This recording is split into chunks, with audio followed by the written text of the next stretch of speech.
So, currently, sobrang lakas ng... Ganito na po ang current situation talaga ng akin.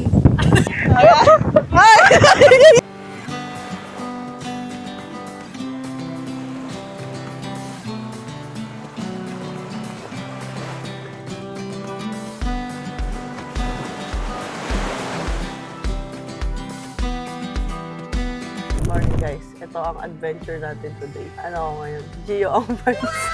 One feeling. Tingnan mo. Feeling. Tapos sinusubukan ko lang yung yung suspension. Sabi kasi doon, maganda daw dito. So, ang kasama lang namin, kung sino lang yung gising.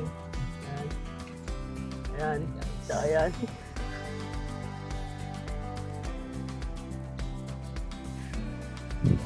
Check nyo na lang yung view. Wala na akong masabi. So, yung part daw na yon ay may naka-exclusive today, so hindi namin pwede puntahan. So, dito lang kami sa kabilang side. Ano to? Bacol View. Mga 15 minutes away from Beata. Yan guys, ito yung pababa. May nagpapalipad ng drone doon. May hagdan, pababa. Siyempre, madali yung pababa. Di ko lang alam pag pabalik na. Tapos ito yung view nyo. Doon sa, may kita.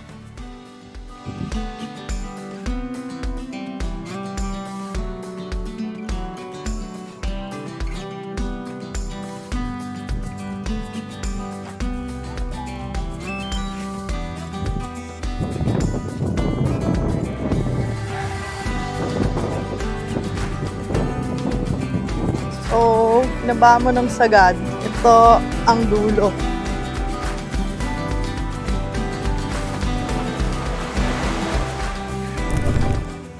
Hello! Hi Marty Campers! Grabe, as you can see, super pawis. Malamig naman, sobrang lakas ng hangin as in tinatangay kami, gano'n. Ang init, walang shade. Kaya naman, mga 10 minutes going down, and then mga 20 minutes going up.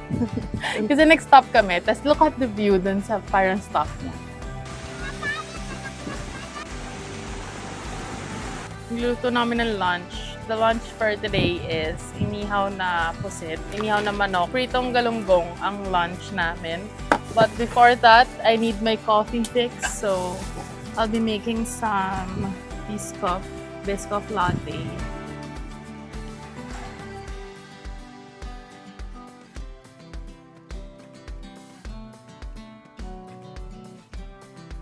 Tingnan nyo guys.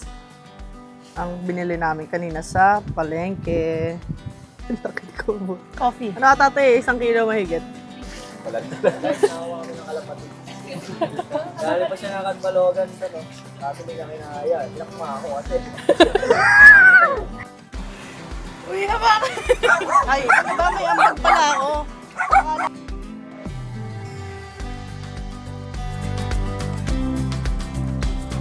Lalo, kalapatid. Ano ba yan? Kalapatid, bakit ganyan? Guys, nakita yung ginawa niya. Wala nang baga, patay na.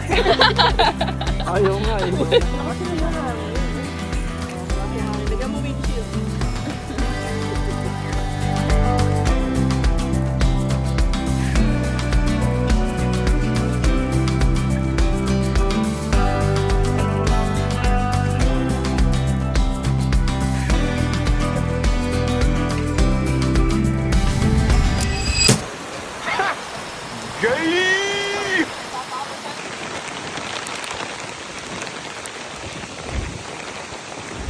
Time check. Ano na? 4:01. Pagkatapos namin mag-lunch kanina, bigla umulan. Sabi nila, diretso swimming na daw. So nag-swimming kami. Kapag nag-swimming kami, ito yung nakakita namin. Sea urchin. Zoom in mo. Yan. Ang tigas eh. Sa sashimi uni. Mobi ko. Diyan sa distance. Yan. Ayan, malaglag pa. Sugasan. Pagkatapos sugasan, guys, lalagyan ng suka. Matay ako eh.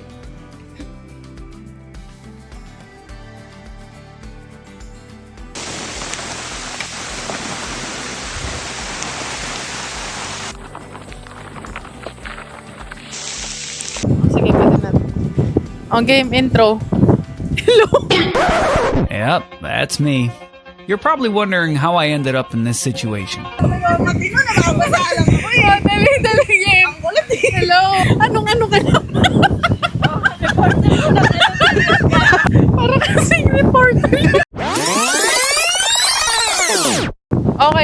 setup, ang purpose nito is papakita namin yung ganap ng mga tents, yung mga evacuation centers. Mapakita ko sa inyo yung ano sitwasyon na- ng mga evacuees. Oo.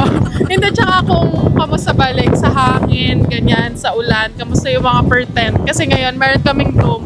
Meron din yung cabin na maliit lang, yung very handy. Meron din yung canopy na ganito. So, papakita namin sa inyo. Yup, wait. Tsaka guys, kaka-check ko lang ng weather app. Yung hangin dito, 39 kilometers per hour, approximately. Ano nasa lago ng hangin? Kaya di ko alam kung maintindihan nyo ba ako dito sa mic na to. Shoot na yan, masa! Ganyan kalakas yung hangin, guys. Tignan nyo. Natin yung canopy. Ang setup nila ay... Ang setup nila ay extension canopy. Tsaka yung canopy ni Nature. Bedroom to ni Black Dog. Tapos ito kay Nature Hike. Tapos ito, kaya ganyan kagulo. Hindi tinali nung may-ari. So yung likod niyan hindi po naka-gyro. Naka-pegs lang yung dulo. Yung setup po nila, Tingnan ako. yung kama nila, mat ng Nature Hike, tapos may Black Dog silang ilaw doon sa side. Ayan. Yan. Oo. Tapos ayan, as of now, walang any leak. Yup. Tapos yun o, Marte Camper, solar panel, spotted. Spotted, ayun. There. Oo. Yan. Yan. Yan. So, kamusta naman ang tent nyo? Good. Hindi ka naman nababasa po sa loob. Kahit basa yung jacket niya, hindi po yan dahil sa tent. Nag-CR yan. Nag-CR. Nakabalik lang. Lipin mo. Ang taas ng kama nung mayari. 36 cm sa loob, guys. Diba? Ito, makikita nyo. Yan. Oh, naka 36 Yan. Yan. Ganun din, walang tulo sa loob. Wait lang. So guys, yun ang patunay. Pwede kayo mag-36 cm. Ganito. Ito naman, next tent. Black Dog na 2-door, 2-window tent, 4-packs, 3-4-packs. Yung may-ari. Guys, hindi kasi niya sinipper. Tingnan mo, pakita mo, hindi po nag-zipper. Hindi na po sinipper. Hindi na Ayan, sinipper. baka ang mga kasama natin guys eh. No. Yan, nakalabas, Yan. nakaganyan. Para hindi mabasa yung loob. Pero pag ganyan naman, hindi rin naman mababasa yan. Kailangan sa dyan. Starlight namin guys. Yung starlight namin, buo pa. Tignan nyo, walang kaalog-alog. Tinatad ng taginalan. Yan. Next, Marte Campers. Ito yung next na tent. Yan. Okay naman siya. Sa kabila. Itong malakas yung ano dito, joke lang, meron na pala. Binuksan ko kasi na dito kanina. Kasi wala lang para through and through yung hangin. Pero isasara ko na kasi lakas na nung ulan, no? Naka-gyro to. Pero since cabin kasi medyo mataas, so prone to sa yung super lakas na bangga ng hangin. Nagtali kami dito, up and down. Kung saan yung pinaka-bracket. Nag-gyro lang kami. Yan. Ayan, pasok tayo sa loob ng tent namin. Ayan. Currently, wala namang leak. Pero makikita mo na malakas yung hangin. Ay, lalo sa part na to kasi doon talaga yung bangga ng hangin. But so far, it's okay naman. Ayan. Eto, basa to kasi kanina, inayos ko yan. Ayan. Makikita nyo naman. Dito matagos yung tubig guys. Wala ring moist. Wala ring moist.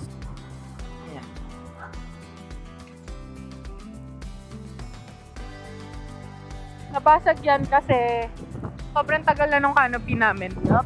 Tsaka hindi namin iniingatan kasi tinetest talaga namin yung durability niya. Tsaka para yung ano niya, wear and tear, kunyari may unting mga masira or something, alam namin kung paano i-repair personally. So yun, para kami nag-experiment, trial and error sa kada gamit na meron. Para din ma-explain namin. So kung ano yung binibenta namin, yun lang din naman yung mga ginagamit talaga namin. So, Yup. Na lang daw namin yung mga tent dito guys para hindi ina-offer naman nila. Pero kasi nga, tinetest din talaga namin kung kaya ba yung ganito kalakas na hangin at ulan. Kaya, sige, try natin hanggang sumagat. hanggat kaya. Hanggat kaya. Hanggat di nasisira. Subukan natin para rin alam namin kung ano yung sasabihin namin sa inyo hanggang saan yung limit ng tent. Kasi so far, okay naman. Wala pa namang ano dyan, casualty. Ano ginagawa nila? Guys, ito yung parang resto area. tsaka yung lobby nila. dito. So, pwede naman tumambay dito. Okay naman. May space. Hanggang 7:30, I think. So, we stayed here again sa Biata, Matnog, Sorsogon. And very accommodating naman sila. So, plus yun. Tapos, super affordable ng rates. I think we paid 7,000. 2,500 per night, pero good for 10 na yun. Tapos, kasama yung mga tent pitching and everything. Nakailang tent kami, apat. Tapos, kasama dun yung cottage. Medyo mahina din yung signal. So, kaya kami naka-Starlink. Nag-extend kami guys kasi ganda talaga dito. Worth it yung biyahe. Kaya dapat by now, nasa ano na kami, Legazpi. Lipat kaming campsite. Pero bukas na namin yung papakita sa inyo. Bukas na kami bubiyahe. Nag-target namin umalis ng 5 a.m. Malaman tomorrow. Kung 5 a.m. ba kami babangon o 5 a.m. paalis na kami. Kasi depende na rin daw sa ulan. Oo, kasi mahirap din naman bumiyahe ng ganito kalakas yung ulan tomorrow. Saka madilim pa kasi yung 5. So, we'll see. Yun lang.